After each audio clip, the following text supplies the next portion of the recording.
when you think back to the times people have made adaptations and they're just like, we're throwing everything out. Yes. Comics are stupid. We're not doing the comics. And it's Right. like what Iron Man proved was just do the thing. There's a reason why it's been popular for this many years. Just do the thing. Just make it look like Yes. the thing. It'll be okay. It worked. It worked. Yeah. You know, like it's going to be okay. People get it. Like you're not smarter than the comic audience. I promise you. Well, it has been a little bit. Welcome back, Josh Yay, Williamson. welcome back. All Stars is back, baby. Sorry, it's been a while, you know. And we're not gonna lie to everybody right now. It's not like you and I just didn't talk for 2 hours before we started recording. Like let's not lie to them too much. Yeah, dude, it's been a bit. Like you know, we were trying to figure out how long it's been since we talked, and I was like, was it before Thanksgiving? Like it had to be, and it was like, yeah, it was. And so like a lot of stuff had happened after that. You know, my schedule's been good. Like I'm still trying to maintain having the better schedule than I had the last few years, but I'm still working on a lot. And then my family, dude, it's funny. You and I kept missing each other because it was like, oh, you know, I surprised my kids with a trip to Disneyland, and we went for 3 days. Is that right? Yeah, we went for 3 days. It was crazy because we did the whole like the premium passes. Do you know about this? Oh, I've heard of them. They're relatively new. I have been to Disney World before they did the premium passes. How do you like them? Oh, dude, it was awesome. Like they're expensive. They were expensive, but we did it for me, my wife, my 2 kids for 3 days. Yeah. It was so worth it. It was so worth it. It allowed me to not look at my phone in the park because that's the thing. Like you're always on your phone in the park now because you're like, "But where am I going to go? Gotta book this appointment." Basically, it was like just breezing through the park and being like, "Kids, what do you want to go on? All right, cool. We're gonna go on that now." Boop, you know, and then go. What do you want to go? Oh, boop. And then my wife and I did a thing where we had somebody watch our kids one of the nights, and then just her and I went to the park at night, just us for like a date night thing, and had a really good time with that. But the same thing. It was like, "What do you want to go on? You don't just want to go on this, let's go on that, let's go on this." And it was really really fun. Like we had a really good time, dude. It was crazy. At one point my daughter and I, we went on Indiana Jones for the first time. She had never been on it before, dude. It was a whole thing because it was like, dude, it was like a production to get on there. My son is like this too short to go on Indiana Jones, this much, but he really wants to go on. We had the whole thing, we tried it and they were like, no, he's too little, next time. He was okay, he was like, I understand. But then I was like, okay, so my daughter and I are going to go on just us. And we got on the ride. But even as we were going through, I was like, well, we're going to do a thing where you can go on it again with your mom. Like, I'll go on it once to do, and then you can go on. Because they do the whole, like, it's parent swap thing where you can basically, like, both go on it, right? Oh, cool. Okay. So we're going to do that. Even the line, my daughter was like, I think this ride's kind of scary. I only want to go on it once. And I was like, all right, that's fine. But she was a trooper the whole time. Like she went on a ride she'd never been on before and had a really good time. Like she was really happy. And then we went on that. But the craziest thing happened. So as we're getting off, so it stops. She gets on. I'm like, what'd you think? She's like, that was really fun, but I don't want to go on it again. She was like, I was really into it. And oh yeah, that day was so funny, dude. So we're getting off the ride. And as the car is stopping to get to the thing, I see a bunch of the plaids, like the VIP people, and it was a lot of them. Like, you know, where you're like one person means one celebrity, right? The amount of plaids you see, the more famous that person is, right? Because it was like I've seen Josh Gad in the park a bunch of times. He always has like 2 of them with him, you know. So it's like it's like that guy's a Disney legend, so they really like take care of him and stuff. Yeah. But so as we're getting off, I'm looking at this. It was like a group of people. It's clearly like 10 or 20 people in this party being watched by like 4 plaid people, and they had kids with them. And so I'm taking my daughter off the ride, and they're getting on, but they're getting on the exit. So we have to literally like walk past them because they're not in the line itself. They're getting on from the exit. Mm-hmm. And so as I'm taking my daughter off, dude, I'm like looking up and I see who the famous person was. And I'm like this close to this person, taking my daughter off the ride because they're about to take my seat. It was Paris Hilton. Like as I'm going through. Oh my god! And I was like, "Oh, that's so crazy." I was like, "I did not. That was a twist." I did not to see Paris Hilton today. But dude, so we went, and I don't want to talk about Disneyland too much, but because it was crazy. Like you and I just kept missing each other. It was like, I know, what about this day, and that didn't work. What this day didn't work, and then somebody got my house got sick, and then it was like this whole thing. Yeah. And then we were gonna do what I wanted to do is I wanted to do a year-end video with you. And then it was like that just didn't work out. Like the timing fell off and stuff. And my wife and I went on another trip after Christmas, just the 2 of us. But one of the things that was funny is we went on Tiana's Bayou for the first time. Yeah. And I have no memory of the ride. I have no memory of the ride. Because I was going by myself. My wife was like, I don't want to get wet. She does not like water rides. She's like, she will barely get on Pirates. Like, she's like, I don't want to get wet. And I was like, all right. And so we're standing in front of it, and it's nighttime. It's like 6:30 at night. No. And my kid, and it's cold. It's fucking December. And I'm like, well, I'll just go on by myself. We have the little fast pass thing. We have the premium pass. I'll just go. It'll take no time at all. I'll just get on it. Yeah. I'll be back in like 15 minutes. But both my kids are like, we want to go on it too. And I was like, all right, I'll take them. And she's like, you can't take both of them. Like, I have to go with you. And I was like, here's the plan. And I was like failing as a father and a husband, like every step of the time. Because I was like, it'll be okay. And I'm like, well, here's the thing. I'm the heaviest person here, so I can't be in front. Like, if you do that, the even more water will come in. Yeah, that's right. Do this. And then she was like, let's buy ponchos. I completely missed the poncho stand. Oh, yeah. Every single way. Even when we got there, it was like, she's like, well, you can't be in the front. The kids can't be in the front. They've never been on a ride like this before. She was like, well, I have to sit in the front. My wife has to sit in the front. And I was like, I think it's a mistake we should just get. We are not going on this ride. And she's like, no, we're going on. And then literally the guy at the ride was like, this is it. This is your last chance to get out. If you are going on or not, you have to decide. I looked at her and she was like, we're going. And I should have said, we're not going. I should be like, we're not going. We get on the ride, and I'm like, the moment it starts going, I'm like, I just messed up.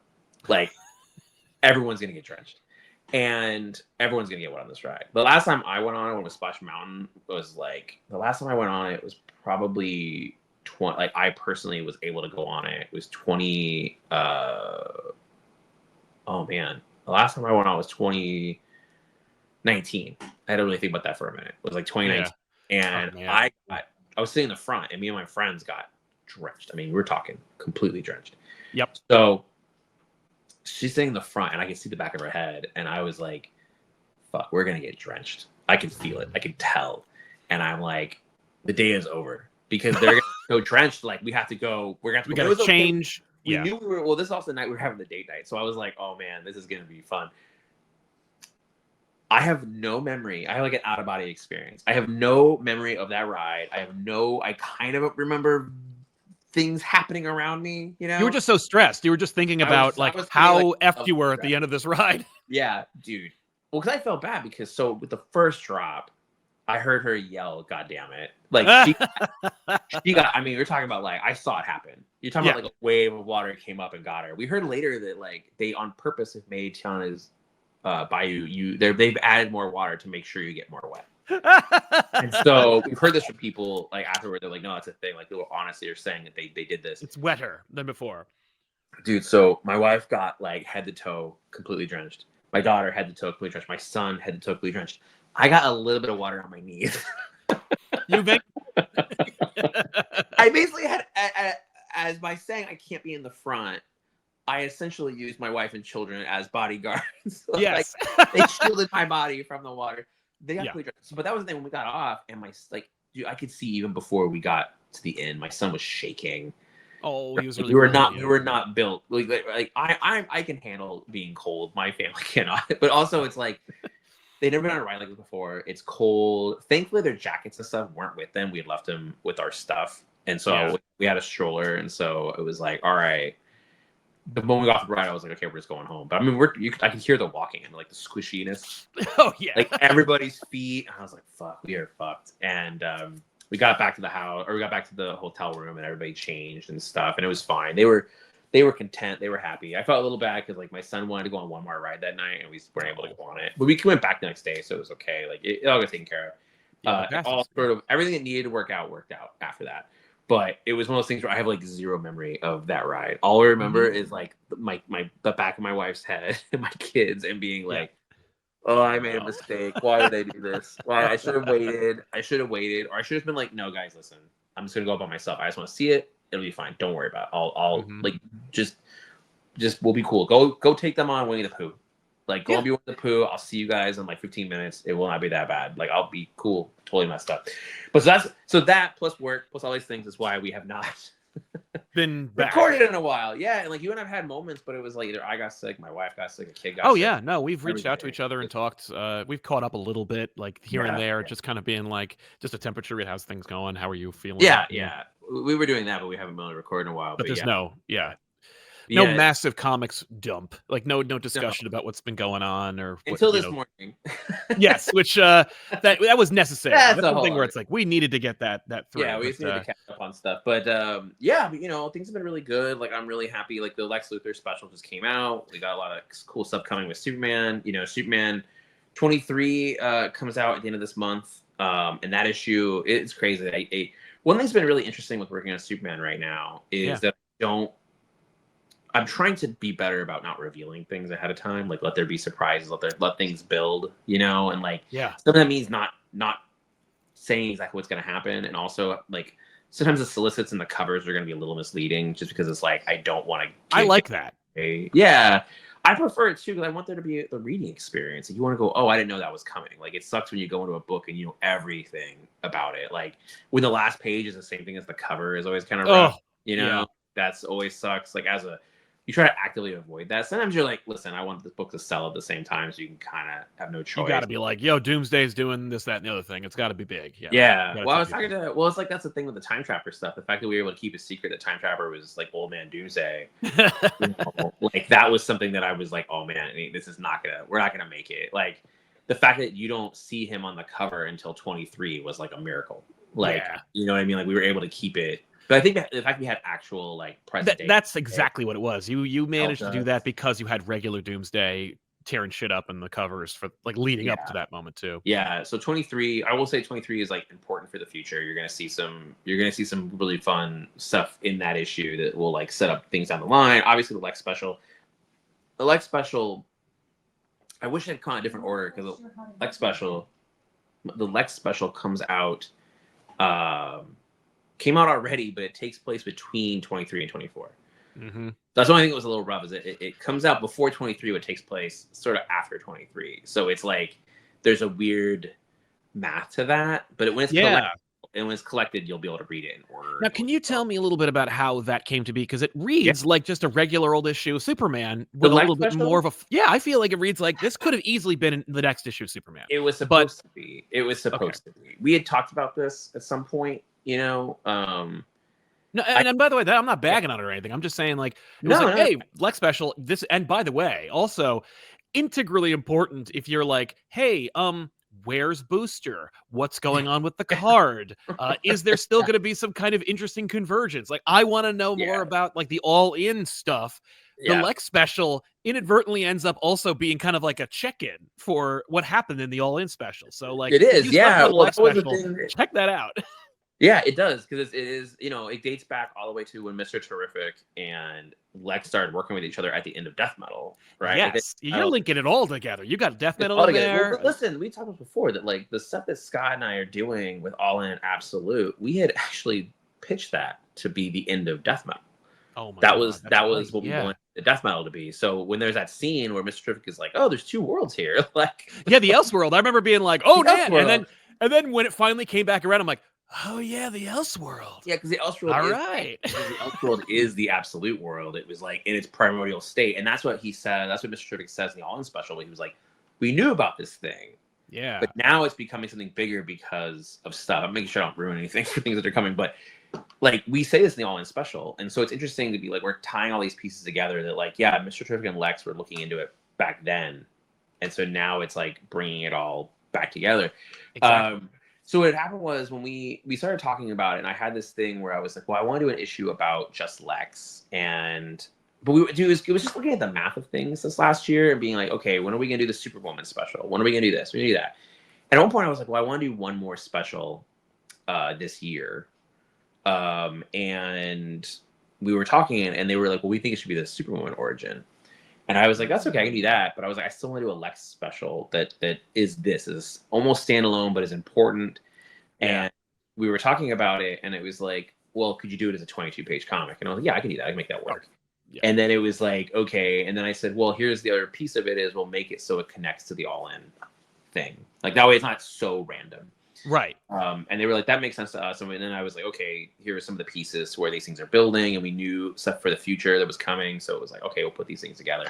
That's kind of how it came about. I mean, it's interesting how there's certain things that like it could have. It's funny because when you're doing, I think comics are interesting right now in that like back in the day, it feels like you could have an issue in the middle of the run that is like kind of more standalone, but not really. Because it's the only thing with the Lex special. It's weird is it stands alone, but it's important to the main narrative. Exactly. So it's like it probably could have just. It's not an annual. Like annuals sometimes can be like side stories that don't take place or not as important. Completely. But it's funny how I think back in the day you could do books where it was like you would have these A plots that would move faster and the B and the C plots were going.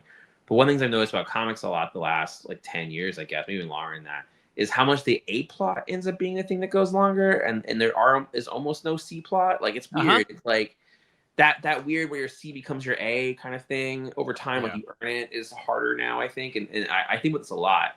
There's a certain level of impatience sometimes. It's always storytelling overall today. Like there's a significant shift, I'd say, in the last 20 years, and it's been gradual, but it seems significant because like you still remember the stories. Stories stay with you forever, even if you were like a young person when you read them. That has changed the way that we absorb story and we expect our storytellers to present them. You know what I think? I'm purely speculation. I think what messed it up was syndication. And this is why. So hear me out. So there's that scene in Back to the Future where it's like they're watching that TV show and he's like, "Oh, I remember this one. I saw in reruns." He's like, "What's a rerun?" Right? Yeah. Back then, you had to wait a week or a month or whatever, and then a show would disappear. Yes. Right. But then once you got to syndication, you're in the 80s, and particularly the 80s, but the 90s and stuff is like, "Oh, you want to watch 6 hours of Gilligan's Island? Let's do it." Right. You want to watch 6 hours of this show, or this show is on where it's like, oh, Friends is on 2 hours every night in order. Yes. Or Cheers or Frasier, all these things. And so it accelerated this idea that like the impatience of like, it's weird that like when you get into a show and you're like, okay, I'm into this thing. It's back in the day. It's like, it's 22 episodes long, each an hour. And now I have to wait. Yeah. Each week, and there's gaps, and then it would end in like May and not come back until September, maybe October. It created this thing where it forced you to be patient with your stories. Yes. But then it's fascinating when you talk about things like what happened with Netflix, where Netflix, like I think that it was interesting talking to some people about this last couple of years. They're like, well, the future is binging. And I'm like, no, it's not. No, that's the end. That's like the problem with the binging is that it's like when Friends gets uploaded to Netflix, it's all there. Right. It's all there. You got 10 seasons worth of episodes. And so I'm going to binge this thing, but it's also familiar. It's there. It's all there. When you upload an entire season of a show, and I don't even know if it's going to get a second season or not, or it's in the shorter seasons, all the math changes to how you're building in that binging. And that's why I think it's really fascinating when you watch things like what Disney Plus has been doing and Amazon has been doing, and these networks that are like, no, we're doing one episode a week. Two episodes. Like they're getting back to that because they're recognizing you have to build that. Yep. And there's also like financial reasons.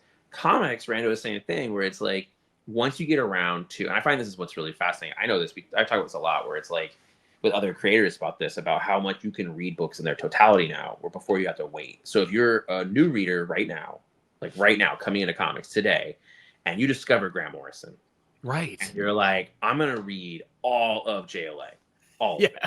You could do that in a day. Yeah. But when it was coming out, like you and me, we're talking about that was like 4 years of our life, every month having to wait. That's right. That's right. Hell, even when it completed, you still had to hunt down trades or single issues. Oh, I mean, dude, like my hunt. I told you the story about my hunt for Aztec 10, right? Like, I don't. Aztec 10. Aztec 10 was like so underprinted, and then he's underprinted. It's underprinted, and they joins the Justice League in that issue, and then he's just in the Justice League, and then he's like an important part of the Justice League because it's like the whole plot that like Lex basically made a superhero, right? Like, so it was like to join the Justice League. Like this whole thing that was an important issue, and I could never find it. The very first time I ever met Grant Morrison was at a convention, and it was I think I was maybe 18 at this point. I told you this, right? It's this thing in San Diego where I was like, I met Grant for the first time, and I said, I have every comic you have ever done, except for one. I don't have Aztec 10. And then Grant looks up and we signed him my stack of books. Grant looks up and goes, "If I had known you were coming, I would have brought it." But the funny thing, the part of it was I could not understand a word Grant said because like it was the first time I had heard like a thick soccer accent for the first time. He had to repeat it like 3 times to me. But you know, so yeah, you're right. It's like those kinds of things where you're like, oh, wait a minute, like these things are connecting to here and here. And like Rock of Ages is amazing, but Rock of Ages was like, it took 6 months. Yeah, that's right. You know? That's right. And you could read it in 45 minutes.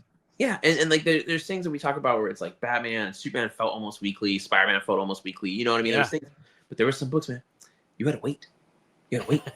And so now when you get people that are coming into comics and they read these things in their totality, they get to sit down and be like, I'm going to read all of Preacher in one sitting. Dude. And it's like, it is an experience. You know, you get to read Watchmen all in one sitting. I don't think you should read Watchmen all in one sitting, but if you were like, I'm going to take my day and this is what I'm going to do, where it's like, yo, that book took time and it was late. And it was late. That's right. It's something that Tom King loves to bring up is that, like, don't forget, Watchmen was late. Yeah, I have mixed feelings on the late stuff of does it matter or not. Do people remember a book is late in 20 years from now? I have mixed feelings. Remember, but only if it's infamous, you know, like. It doesn't here's the thing, though, and this is the big part of it. As long as it completed. If it finishes, it doesn't matter. Unless it's S.H.I.E.L.D. Oh, did that finish? Yeah, it finished. I found that out actually recently. Yeah, see, I'm not even sure if that. I actually remember reading that in the beginning, and then it, because Dustin Weaver lives here in Portland, and so I would go have like dinner with him and other creators when he was working on that. But that's a piece of it where it's like at the end of the day, they remember if it's good or not, if it was late. You know what I mean? It's like, that's the part, but it has to finish. But that's the thing that's fascinating to me is that like sometimes I'll see this, and it's less so now because I don't, you know this about me. Like it's kind of weird. I talk with other creators. I feel like I'm not out, but I don't pay attention to stuff the same way I used to, just because of like me trying to take a step back on my load. Like I'm thankful when I talk to people and I'm like, I don't know about any of this stuff that's going on. I'm like, what's that book? Who's this person? Like, I'm like, I don't know any of this. You know, I'm not as plugged in as I used to be. Back in the day, I would hear these comments about like filler issues or like, filler issues are done in ones being looked down upon, and then you would hear these arguments of like the people would read an issue 1 and be like they're upset because they're basically getting one piece of a puzzle, they're not getting the whole puzzle, and it's you got to let these things roll out, and then you kind of remember where you're like these books that you love, it was probably equally frustrating then because you're just like I want to know, but now you get to read these masterworks in their completed form. Like, and I think sometimes that can translate to being frustrating when you're like, here's issue 1 and here's the mystery, and I'm not going to answer your questions. You know what I mean? It's like that can be difficult at times. But so with absolutely, Superman, I have sort of a big plan for the book, and I have all these narratives I want to do. And it's like, in this year, we're doing the big Summer of Superman stuff. Dan Slott doing Unlimited. Yeah, and, like really cool plans for action. There's a lot of cool stuff they've kind of teased, and we do the Summer Superman special that's coming, and that's going to be like a really important issue people should check out. But it's like the stuff I'm doing on Superman, like I have this really big plan, and sometimes that means doing stuff where it's like, I'm also the thing I've kind of learned at my time at DC is really trying to work on that patience and letting things breathe and letting these things kind of. And I really try to do a lot more B and C plots. Like there are things we tease that might not be a thing for a while, right? Like build the momentum for some of these plot points. Like obviously, we tease the Zod stuff at the end of the Superman Woman special, and it's like that's the beginning of the teasing of the Zod stuff, right? So it's like all these things. We have all these.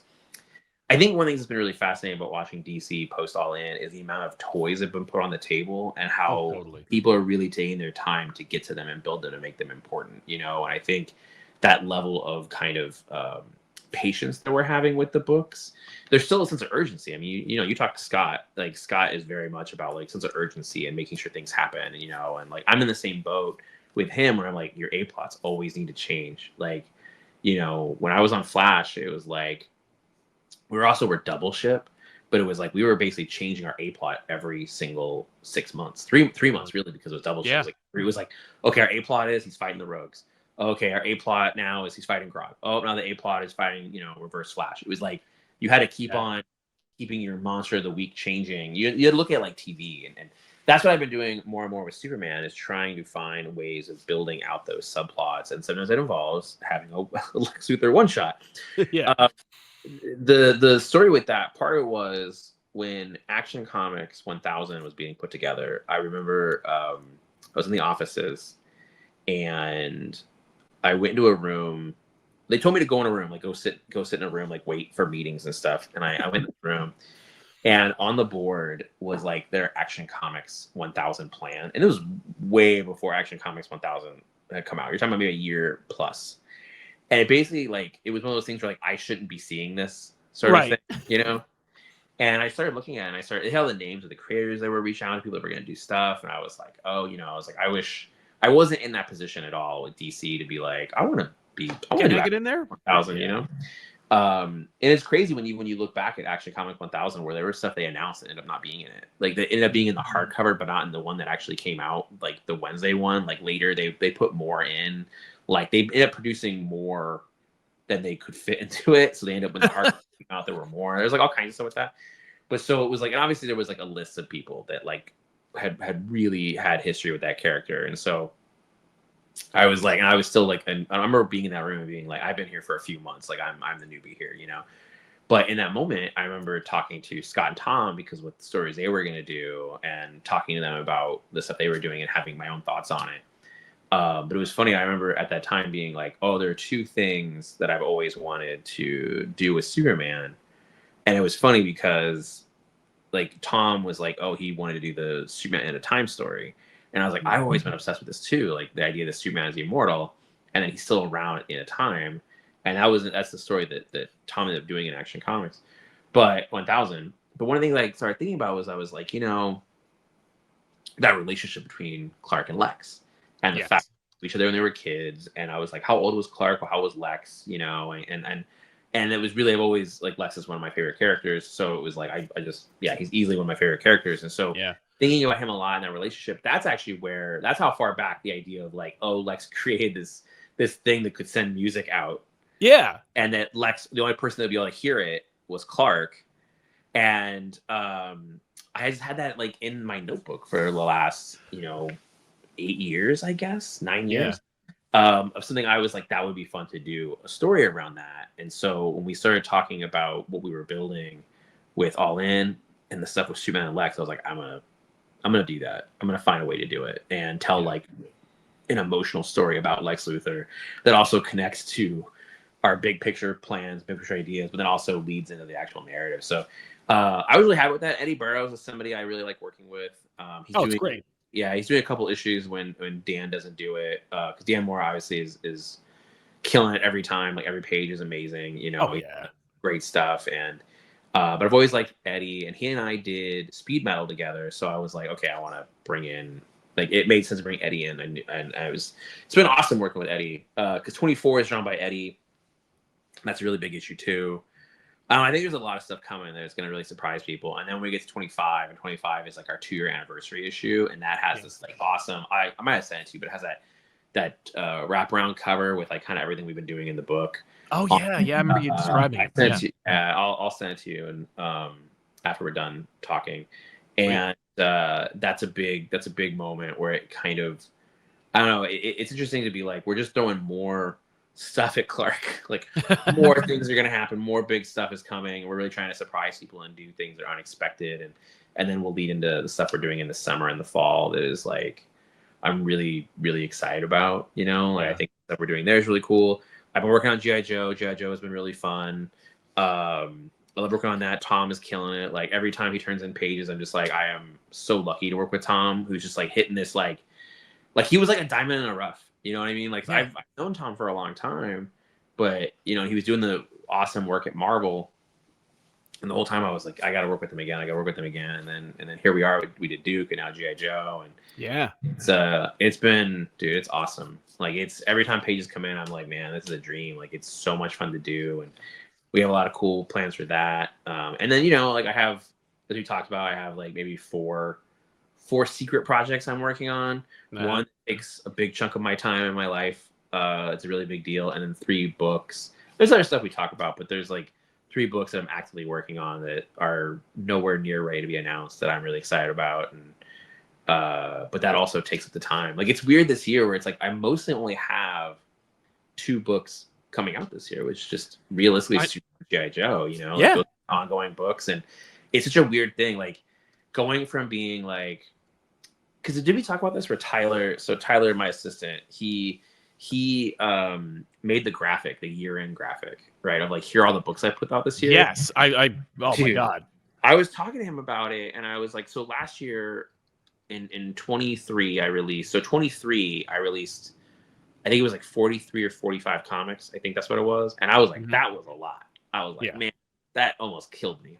And so when I was putting together the one for last year, I was like, well, I cut back. Like, I started cutting back around May and June. Like, I was gradually just shedding off the workload, going from writing like 10 books a month to being like, okay, now I'm gonna write like 5, you know, like really trimming up what I was working on to be a much more manageable amount because I was burning out so bad.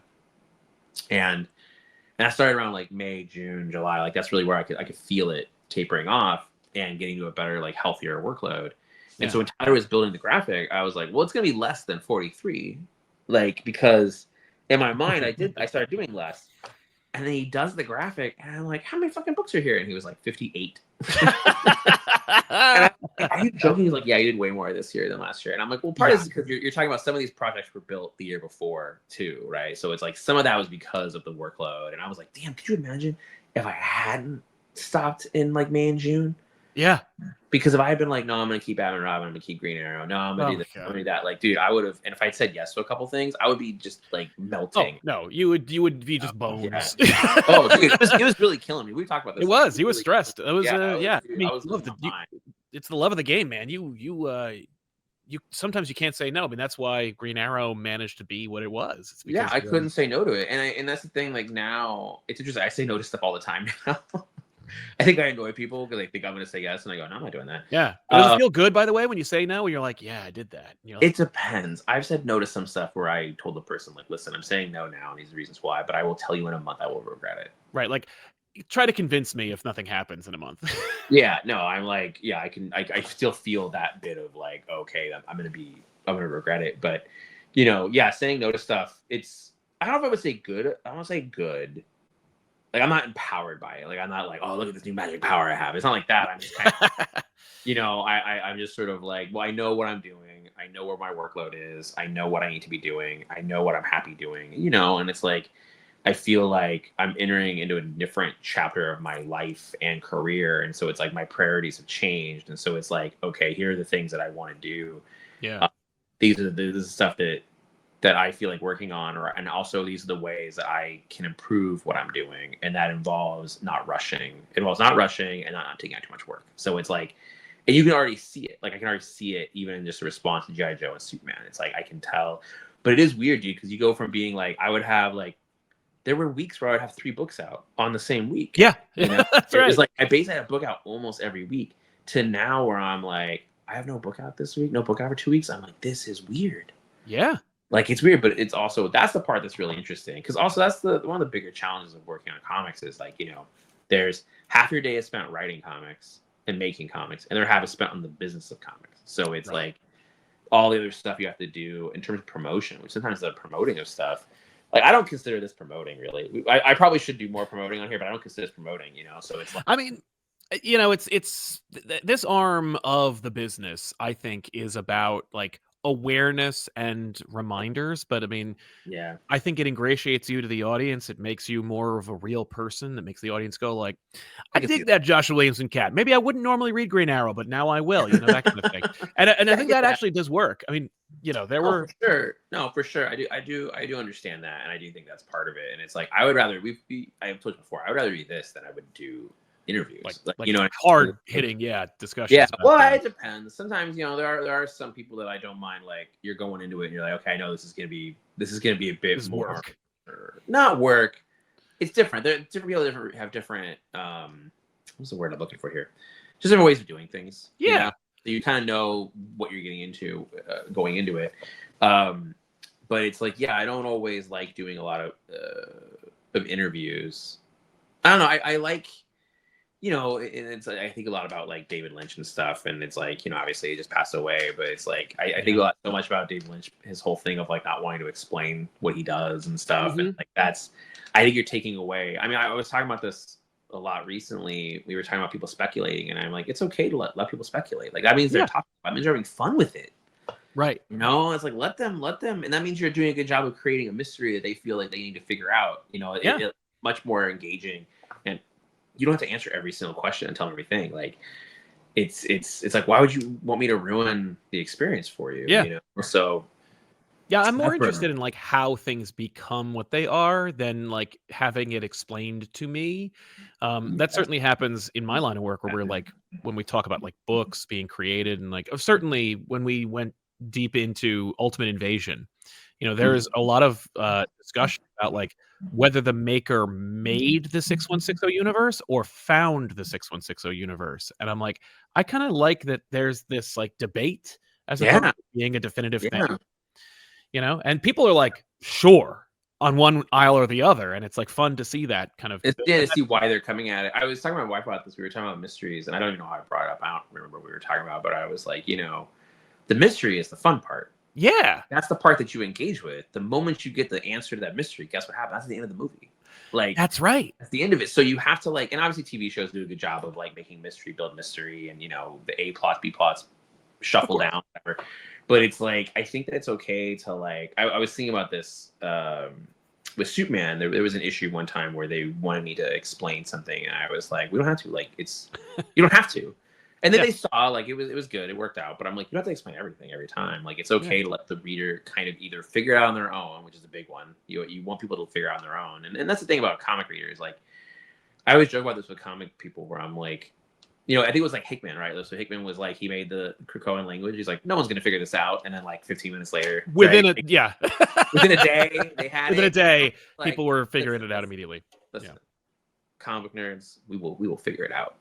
Damn right. Like, that's right. If you're messing with us, we're gonna get your mystery. We're gonna nail all of it. Yeah, like, we're gonna crack your language. You know.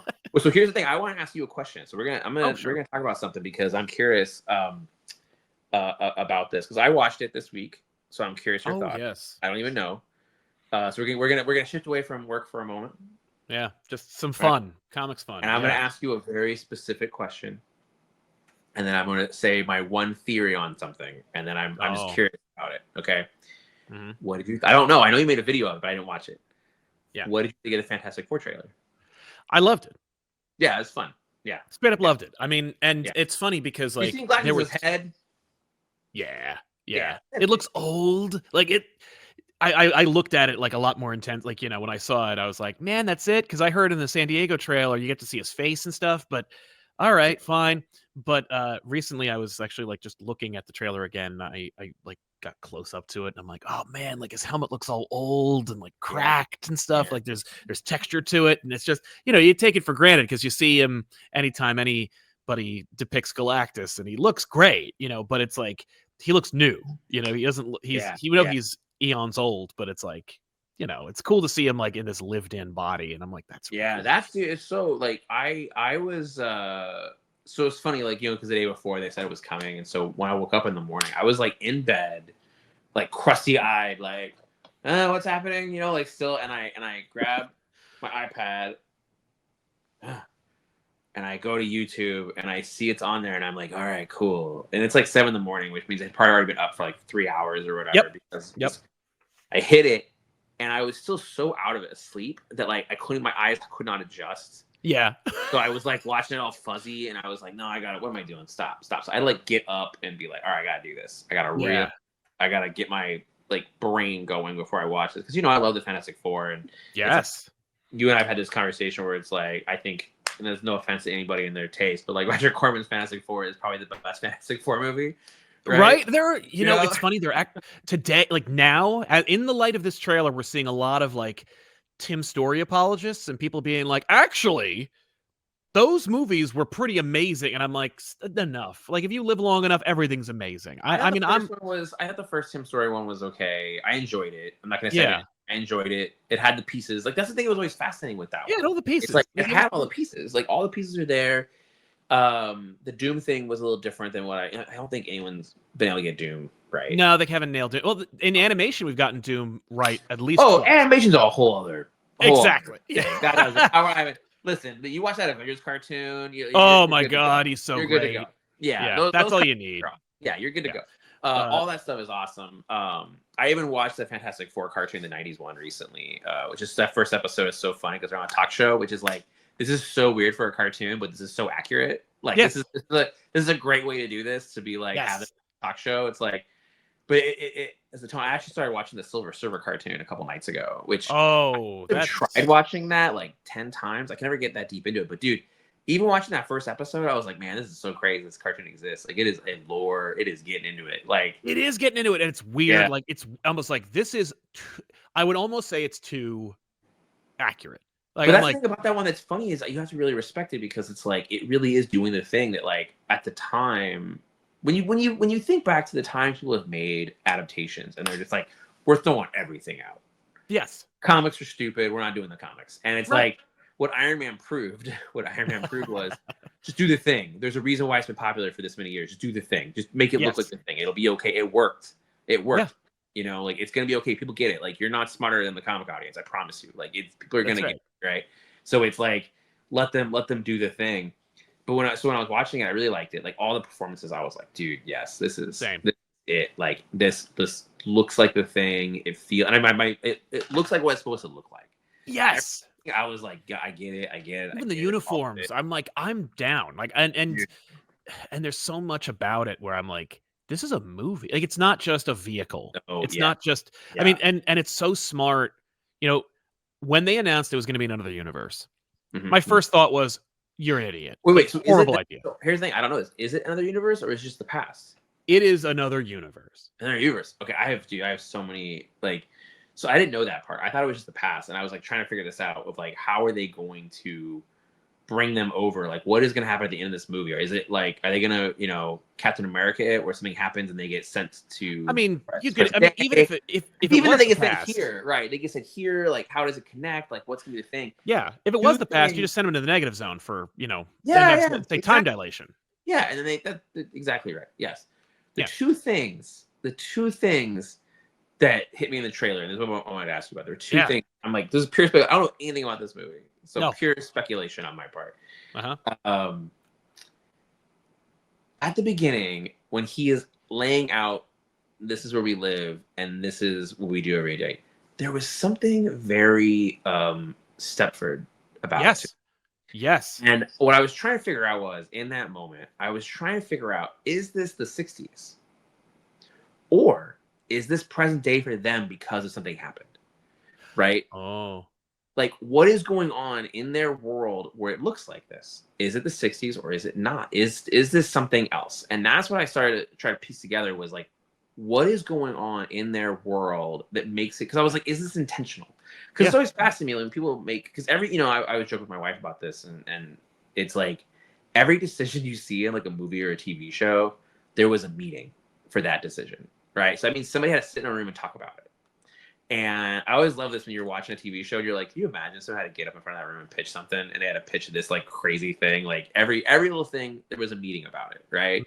Like, there's times in comics where there's stuff where it's like, that little change somebody did in that comic, I promise you there were multiple meetings. no one just does stuff. And when they do stuff, they get like, it doesn't work out as well. But for the most part, everybody has like a meeting about something. Everything you do, there is a meeting about it, right? And so with this, it was the same thing, where I was like, okay, what was the choices in this? And so then I was like, okay, there's clearly some kind of separate thing going on, and that might just be a design choice, right? It might be a design choice, but there was something about it that I was like, there's just something, like, is there a twist, or is it just the 60s, and it's the 60s in which they have this technology, right? Like, I was trying to piece this stuff together. But there was something that Reed said that also sort of stuck with me, and I've watched the trailer a couple times now. But he says something, and again, this is me doing pure nerd speculation, reading into every armchair thing. Yeah, not me. This is not me speaking as a creator or as a writer. This is me as the nerd being like, oh, they had one line of dialogue, that must mean all this other stuff, right? Like, yes, this is me pure Fantastic Four nerd. Because I have like a Fantastic Four section in my office, like, so it's like, this is me pure nerddom. when Reed says when we went up the first time, what the fuck is he talking about the first time? Yeah. How many times have you gone up? How many times have they gone up? And is part of this movie about them going up again? Oh. Because they're wearing the helmet. Like he goes in. So here's the thing: when Sue walks in and Johnny's on the couch, it's like Johnny, it's Johnny. Is he wearing the suit in that moment because that was before they left? Right. Or are they planning to go again? And is them planning to go again what triggers all the stuff we're talking about? Is that what triggers Galactus? Is that what triggers them going to another universe? Yeah, well, if you go deeper, there on his blackboard, there is a universe tab. I didn't even think about looking at the blackboard. You got to look at the blackboard. So you always gotta look at the blackboard. Oh, it's you're like, right. Yeah, I messed Reed, up. and I mean, like, and if you want to go full speculation on that, like the fact that Reed is explaining to children, or at least students, that you know, wormholes and universe jumping, and the fact that like Reed knows about the multiverse. This ain't the first time. This is not theoretical. He's been. Yeah, he's been there. Yeah. This is all gonna explain the. This is all gonna explain the Doom thing. Oh. Yeah, no, it'll all be either undone or explained out. But like, I mean, if you want to go further, I mean, no, Reed's been to the MCU, and he's like, well, we can't do that. Or he's met, he has met people. He's met people, or he's met. Certainly, the Council of Reeds exists. There's no way that there aren't other. Oh, could you imagine? Oh yeah, well, I mean, John Krasinski's Reed in that Doctor Strange movie. I mean, you know, like I know that. I would get nervous about the Council of Reeds only because of the Kang thing, how they had that massive amount of Kangs and stuff. But even then, who knows? This stuff might all because there's an easier out on the Kang thing, and that's just Iron Lad, man. Yeah, Iron Lad. I love that idea. Like that's no, we got to him early, and now he's not a dick. This is how you do it. This is Iron Lad shows up, and that's Kang now. That is the easiest. That is the easiest, cleanest thing. But you know, so yeah, with Reed, all this stuff, it's like. Watching that trailer, that was the stuff that got me. Were those two things? It was like there's something separate about it. Yeah, and it's like I understand that automatically applies to anything. It's like made to look 60s, but there was just something about the way he was explaining it and the way they were kind of framing things that I was like, something is weird here. It's like, are they? Because don't get me wrong, if you go back and read like a 1960s Fantastic Four comic, all that technology is there. Like I had it, so it's not like. You know what I mean? It's not like, oh, it's just weird that it's in the 60s. It's like, no, they were doing stuff very much like this, right? Mm-hmm. But it was that line of like when we went up the first time, like that just it stuck with me. Where it's like to have that line in the script, to put it in the trailer, like it's such a pointed moment of like, oh, when we went up in the shuttle and this happened versus we went up the first time. It's just there's something about that just sort of got me. Where it's either they've been up multiple times, like you're saying, they've done all this stuff before, or they're planning to go again. Right. It's like there's just something in that really got me in it. But otherwise, it looks awesome. Thing looked great. Yeah, they still haven't told us who John Malkovich is. And before I saw him in the teaser, I thought, oh, Puppet Master. But then you see him in the teaser, and I'm like, oh no, who do you think it's Red Ghost? See, you think it's Red Ghost? I think it's Mole Man, dude. Mole Man makes a lot of sense, but it makes too much sense. Well, it's not just that it's too much sense. I will say this: is that everything looks the way it's supposed to look. It's the 60s. It's the Red Scare. No, but Mole Man should. If you're gonna have Mole Man, he needs to have his glasses. Like you can't have Mole Man just be John Malkovich. Yeah, you could get away with him because look at the way he looks in Ultimate Spider-Man. Yeah, like you can get away with being like he has a cape and the collar and the glasses and stuff like that, and make it not look like the way it did originally. You know, you can get away with it. But like, if you're gonna have him in there, if John Malkovich, can you imagine if John Malkovich had walked out of the darkness and he was wearing those glasses? Oh my god! I mean, I would have been like, "This is amazing." That would have been the thumbnail of the picture or of the video. I would that'd be like a shock. You've been like, "Oh, what?" But it's funny, because he's not the. So I'm trying to remember this in the Roger Corman one, which I haven't watched. They couldn't use Mole Man, so instead he's like a Mole Man. He's like a leprechaun jewel thief or something. He's the jeweler. Yeah, I think it's the jeweler. I'll have to look that up. I think it's something like that, right? But yeah, but it was clearly the Mole Man. It's like, oh man, we should just make Mole Man. The script was Mole Man, and they went, oh, we have to pay more to use Mole Man, so instead it's this. Oh, crazy! Yeah, that's so funny. But that movie, you know, it's like that's just still the most screen accurate Doom. The one that, yeah, it is. Yeah. I mean, I watched obviously the Tim Story ones.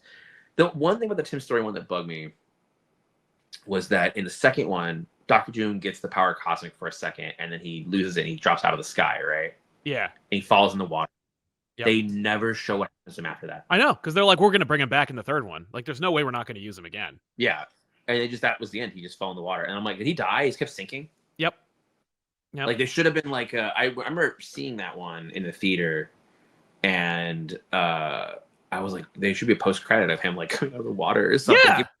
Give me like Skeletor at the end of the Skeletor at the end of Master He comes out and he's like, I'll be back. Yeah. That would be fucking amazing. Give me that. Give me that. And they didn't do that. They didn't do that. So, it's but you liked it. You feel like it's good. Like it looks Oh yeah, dude, it looks great. It looks I was very happy with it. Like, listen, we talk a lot of DC stuff, because it's my job. But you know this, like I have like a giant Marvel section in my office over here. Exactly. Like it's very revealing of what I'm into. And Fantastic Four is one that is like, has a place in my heart. And when Sue was like, "Oh, we're gonna do it as a family," I was like, "Oh, yes, we're doing this." So it's one of those things where you're just like, you're so desperate for a good Fantastic Four movie. You're just like, please make this work. Was the second one that ended with the wedding? Is the second one that ended with the wedding? Yeah, it had a wedding in the middle, and then they had like another wedding. Like they actually finished their because wedding they had the hand out of the limo or whatever, right? Or is that the Roger Corman? That was the Roger Corman one. It's the Roger Corman one, but they have a weird. Oh, he dances. He dances in the. He dances at the bachelor party in the second one. Because they do have a wedding. They have like a rooftop wedding. It gets interrupted, and then they don't have the wedding. Okay, I need to watch another wedding. Maybe I'll do those this weekend. Maybe I'll just be like, I'm doing it. They're pretty fun. You could tell like Chickless really wants to be the thing, and it's just a shame that he's so tiny. All the performances, I don't actually have a problem in the performances. Me either. And all the people, I think all the casting choices in that were good. Like I felt like there's nothing. I guess what I would say with movies is, there's nothing bad about them. Yeah. You have fun. They're fun. It was weird. Like there are clearly like decisions made just because of the time it was in. You're like, oh, okay. Like I don't know if Lawrence Fishburne would have been the voice of the Silver Surfer in any other time than then. Yeah. The Doom thing where they're like, well, clearly we want Kevin Spacey, but that's what it was. I think it was 100% they wanted Kevin Spacey, and they went, oh, we'll just get like the guy from Nip Tuck. Yeah, but that guy from Nip Tuck is actual. This is funny. This is maybe not a reason to cast somebody. That dude is actual royalty. Did you know that? I did not know that. That's interesting. Actual royalty. So that was part of it. Was like that guy is actual royalty. So it was like he brought that swagger. But I guess here's the thing to also keep in mind. Nip Tuck in that moment was incredibly popular. I was watching Nip Tuck, and so it was like when they cast that dude, I was like when they cast Julian, I was like, yes, that dude, yes. Give him an accent, and we are good to go. No, we're not going to do that. No and accent. Then the whole like peeling the skin, electricity powers. It's like no, he doesn't go up, dude. He doesn't go up. He, you know what I mean? Like that's those movies have contributed to a cultural understanding that Doom went with them on the experiment. Yes. Like my team on the couch, they were like, "Well, Doom went with them, right? Like, why is he going with them?" I'm like, "What?" Fire them. Oh, right. Like, well, no, they're not supposed to know what's going on in comics. Like, they were their questions are supposed to make it more interesting. But they were like, but I'm like, no, Doom was Reed's lab partner. Like, Doom hates Reed because of what he did, because of his jealousy in the experiment. That's completely irrespective. Like, Doom is Doom before the Fantastic Four. The Fantastic Four. Yes, yeah. Like that's the thing. So it's interesting with that where it was like they made it so he was we went up with them and he got the powers and all that stuff. I mean, I don't remember. I watched the most recent one, the Fox one, the Josh. Oh yeah, Fan Forstick. Yes. Yeah, I watched that one. When it was on streaming or something like that. Like whenever it got on there, and I was like, okay, I'm gonna do this thing, and I didn't actually. That one was weird because I didn't hate it. I didn't dislike it, but I was like, it's not a Fantastic Four movie. No. Like that was the math of it. It was like this actually. It was weird because it was also trying to follow what they did in Ultimate Fantastic Four, but really not really. Like they really, there's some pieces to it and stuff, but it's like to me, Fantastic Four is easy. It's like they go up in a rocket. You could say Doom fucked with the rocket, which always is kind of. I think that Doom messing with the rocket is actually not the way to go because it needs to be Reed made the mistake. Reed has to blame himself. Yeah, Reed. Because if once Reed knows it's Doom, he's just like, oh, this is no longer like I have to save my friends, but it's no longer. Yeah, I don't feel bad about Ben anymore because it was Doom's fault. Like I think the idea that like Reed made a mistake, like Reed miscalculated, is a much stronger like emotional thing for him. Absolutely. Yeah. Than it was Doom. Like, but then Doom being like, I'm going to take advantage of this, and also being like, because then it makes Doom be like, because what's fucked up about that is that then if it's Reed's fault, then Doom can be like, guess what? I was right the whole time. I'm smarter than you. Like, well, I mean, and it also parallels them because Doom is scarred because he made a mistake. Yeah. Yeah. Like Doom loses everything he values because he fucked up and can't handle it. Reed loses everything that he loves because he fucked up. Like that, you know. But then Reed handles it better and takes. One's selfless and one's selfish. That's the thing. Because Doom can't take responsibility. Exactly. He's Venom. Yeah, but he can't say I messed up. Doom is say I messed up, but Reed can say I messed up. I'm taking responsibility for it. Yes. And feel the guilt. You know, like feel it, but own it. Like be a responsible adult. And and then be haunted by the fact that he like hurt his best friend the way he did, which is really the bigger one, right? Because it's like hours, but then I mean, at this point we're so past this because Ben is like a happy dude and lives a good life. Dude's married and is going to live for 1,000 years. Like he's fine. Yeah. But also, it's funny you should mention the going up again angle for the teaser because we see Johnny go on fire. We see Sue using her powers, which is also I love the. They don't just make her go invisible. Like we see her, but we have like the rainbow, like the light spectrum is bent, and I'm like, oh, that's cool. Yeah, we see Ben. Cool. Yeah, Reed doesn't stretch. We never see Reed's powers. I wonder if they're saving it. Here's my speculation on why they're saving it, and I'm gonna go for broke. Let's see what happens. Go for broke with this. I'm speculating it. The special effects aren't done. Yeah, 100%. They don't look good enough. That is something that has to look really cool and not silly. Mm-hmm. And I feel like it's funny when you read Fantastic Four, when you like, especially the last 20 years. I'm gonna bring up something that you're gonna laugh. We're gonna talk about Hitman for a moment. Oh, all right. Let's take a deviation. Talk about Hitman. So we're gonna take a really, but there's a reason. I'll keep it brief. That when Garth Ennis was making Hitman, he was making Hitman before Bloodlines. It was not originally supposed to spin out of Bloodlines. They made it spin out. It was like to get it greenlit, they made it spin out of Bloodlines. Like that was the compromise. But that meant that Tommy needed to have powers, which meant he could read minds and have X-ray vision. As Garth Ennis will admit, he forgot he had those powers. He built into the story that Tommy said it would hurt. Like it gave him a really bad like migraine to use it, so he didn't like using it. It wasn't forced, so he got rid of the mind stuff, and gradually it just became the book he wanted it to be, which is obviously great.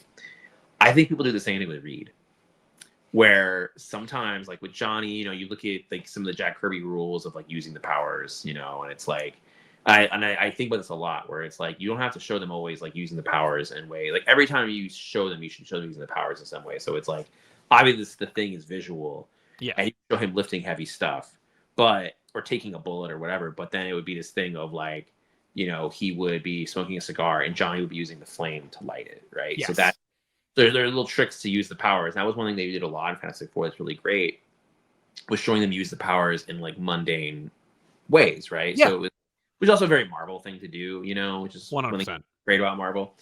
But with Reed, I feel like you could read those books and sometimes I just forget.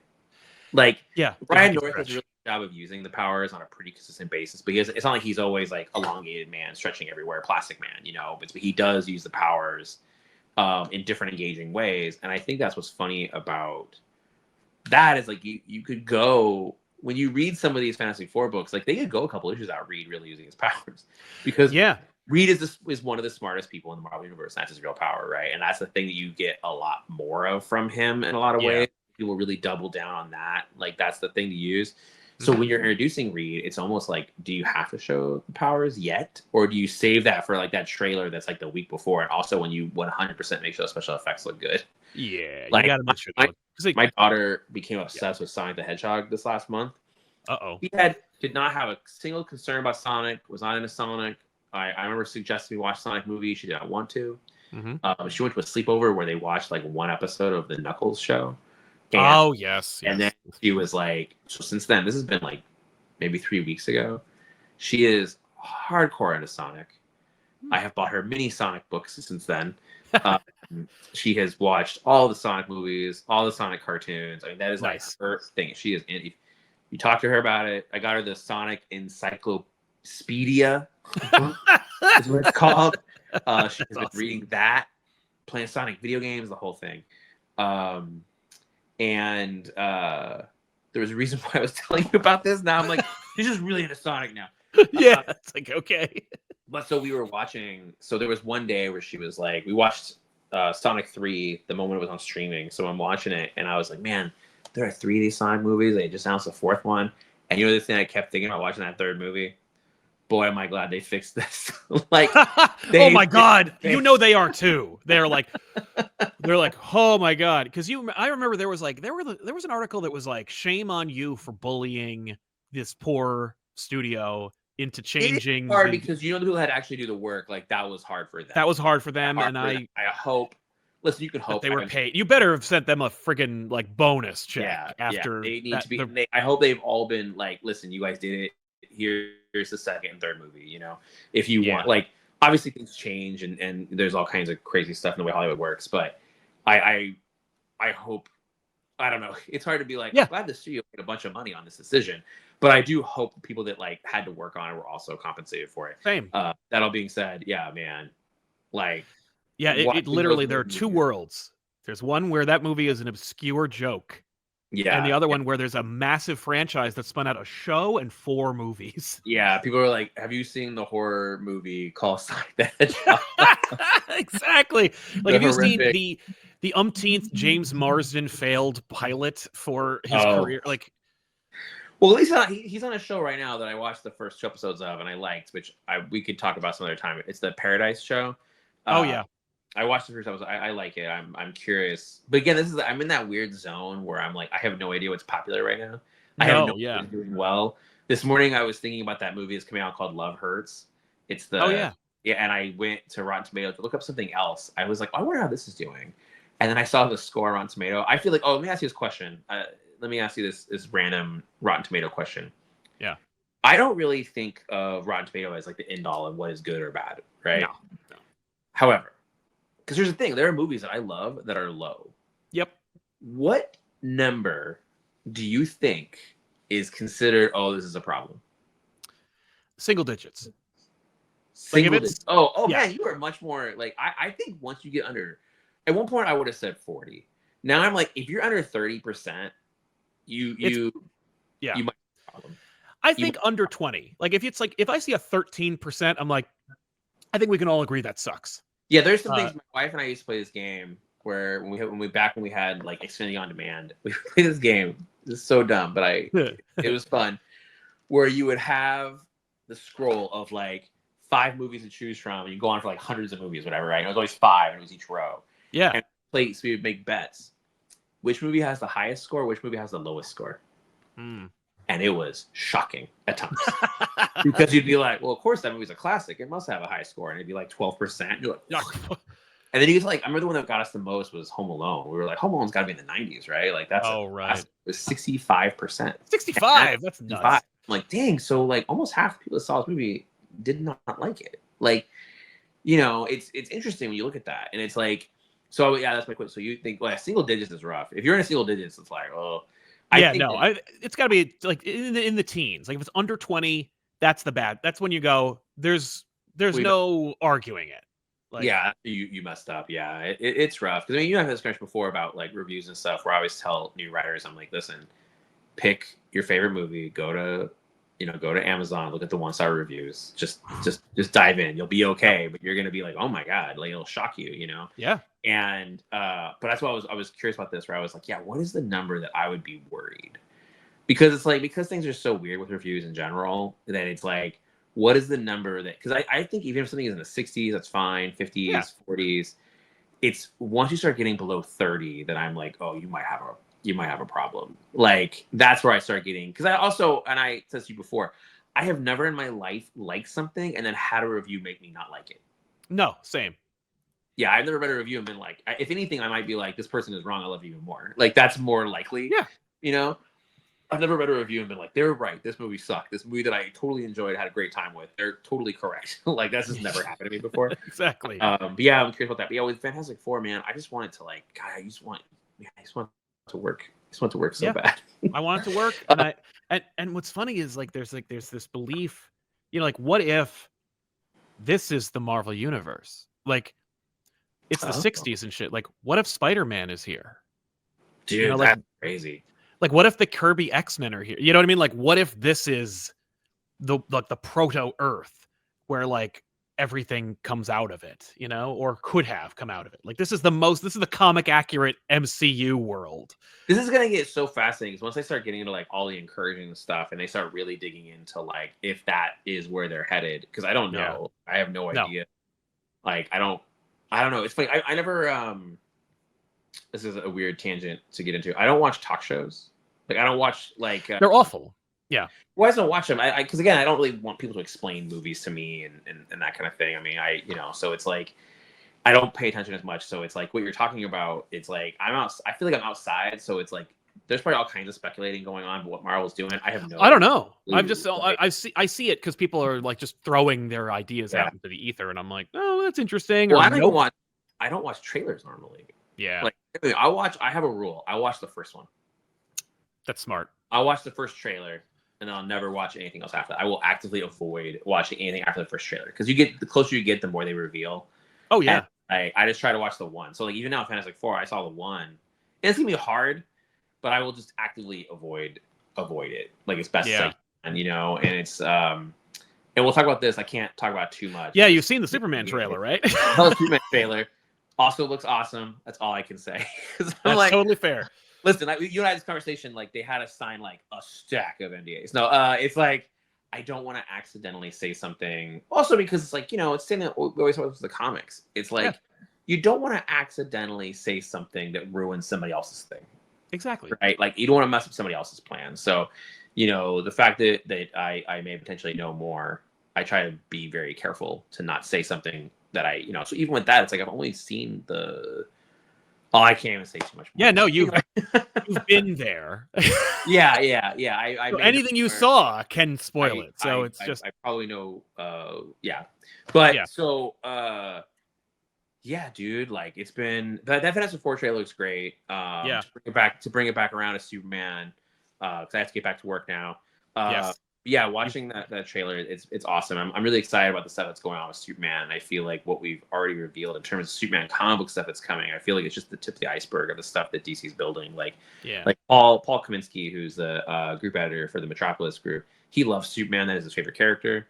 And so the amount of like cool stuff that he is building for Summer of Superman is awesome. Like, I mean, he's really going for it. And there's times where like, he'll show me some of the stuff that's coming and some of the plans and the really big pictureness of it, and then they'll get my take on what the big picture of Superman is. And dude, I think people who are Superman fans, I mean, it's a good moment because like Superman fans, I think are gonna have a lot of really cool stuff. But even if you're not a Superman fan, it's like there's still so much cool like Superman stuff coming this year and in the future.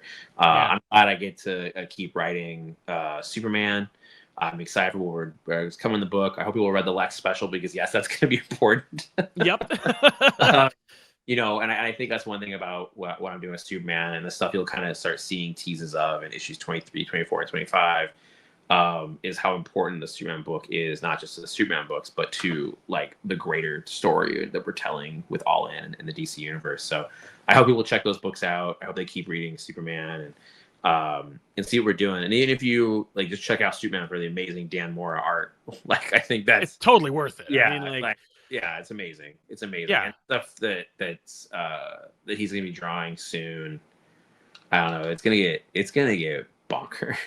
So, it's funny working with Dan Mora because Dan Mora is like he can draw everything and he can draw everything incredibly well. So you're just like, what can I make to like throw at this dude, to, like make it even crazier? That's why in the issue, the Super Date Night issue, it was like I'm gonna have Amethyst in here. And there's going to be a battle between all this stuff because I was like, I know Mora's going to kill it. Like I know he's going to. No, he once and featured that shit. He was like, here you go. And that was really cool. Oh, dude, he and I've been talking and talking about what the future is and the stuff that we have planned. And it's like, when Dan Mora is like really into it and he's like excited about it, it's like it's a win. Even that. He's like, yeah, that all sounds amazing. I want to draw all of that. You're like, yes. That's dope, man. If you're watching, check out Superman, especially 23 that comes out pretty soon. That one will have some pretty big clues about the future in it. And then we have a bunch of other Superman stuff coming. Keep reading G.I. Joe, and then keep watching Sal. Yeah, please. Yeah, keep watching Sal's show. Keep watching because I've been like, I feel bad because I'm watching it and you're like posting all these videos and I'm like, man, when am I gonna get back? I know. Man, he's doing cool stuff. I gotta get. I started watching one of the videos you did this morning because I was just like, I gotta get back in. I gotta get back in here. But I'm so busy. But yeah. Thank you, sir. Well, it's always a pleasure to have you, and we're lucky to have you back. And we're excited to see where this goes, man. Superman, G.I. Joe, you killed rock and roll, man. Oh yeah. Listen. That was a sad day. It was a sad day. That was a kill your darlings kind of situation. Rock and roll. Yeah. But that was a really tough call. You have a Substack. Is that where people should go to find more? I haven't really stuff. I haven't been posting on Substack recently. Me and Tyler have been talking about possibly relaunching it this year once I get a couple other things going, and I have a couple things with it that are like lingering I want to take care of first, and those are some things I want to get off my plate. And there are definitely some reasons. I think right now, because I'm kind of in like a weird zone, I think that it's like I don't necessarily want to start using it again. But for the most part right now, I mean, Instagram and Blue Sky are kind of what we're posting right now. So it's like I would definitely check out those. You know, me, I'm not great at the internet stuff, dude. So it's like, yeah, no, it's true. I honestly think sometimes the only way people are going to get information out of me now is if they watch these videos. Exactly. So I'm kind of like, find out what's going on. You watch these videos. That's really the best place to find out what's going on with me is to watch these. And so you and I have talked about some plans for the future. And so I think, yeah, this is probably the best way to know what's going on with me is to watch these videos. Yeah. That's fair, man. Well, we want to thank you so much for hanging out with us, folks. And we'll see you guys next time right here. Bye. Yeah. Thank you.